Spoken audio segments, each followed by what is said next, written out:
99% dari dunia muslim. Ini adalah Islam klasik. Ini adalah Islam yang tak pernah bertanya lebih dalam dari sekadar menghafal. Kalian hanya patuh. Saya ingin tunjukkan mengapa Muhammad Hijab perlu bertanya ini. Dan saya kirimkan klipnya. Dan saya ingin Anda tampilkan klipnya jika bisa. Nah, sebelum kita tampilkan klipnya, saya ingin berikan sedikit latar belakangnya. Dan saya tidak tahu apakah kalian semua tahu siapa Hatun Tash.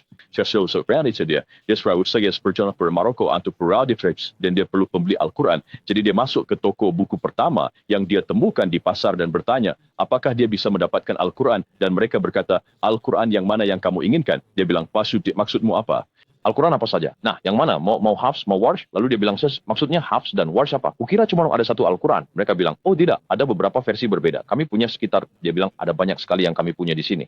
Dia bilang, baik, berikan yang pertama. Yang paling populer di Afrika Utara ini apa? Cuma mereka bilang, ini Warsh. Jadi dia ambil Warsh itu, lalu pulang ke London, dan dia dengar wanita ini bahkan tidak bisa bicara bahasa Arab. Dia bukan orang Arab. Dia seorang Turki. Tapi yang perlu dia lakukan hanyalah selesaikan dulu Al-Quran berdampingan, pas melihat, kata ini terlihat berbeda dari kata itu, atau frasa ini terlihat berbeda dari frasa itu. Jadi dia melingkarinya, dan dia kembali ke teman-teman Arabnya di London, dan bertanya, apakah ini sama? Mereka menjawab, minta, itu berbeda. Dia itu mengatakan hal yang berbeda, dan mereka akan menerjemahkan kepadanya apa perbedaan itu.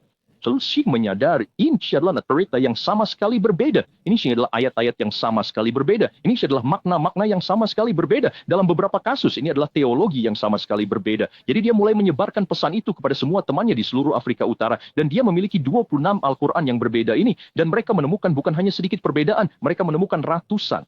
Bukan ratusan, tapi ribuan perbedaan. Jadi kami usulkan, kami bicarakan, dan saya bilang, bagaimana kalau kita bawa ini ke Speaker's Corner, kita angkat saja. Lihat apa yang terjadi, dan lihat siapa yang ada di sana.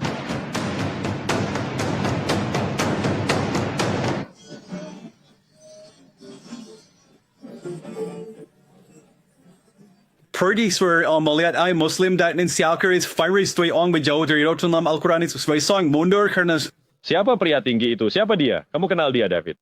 itu adalah Muhammad Hijab yang perkasa, penghancur karier Yasir Qadhi.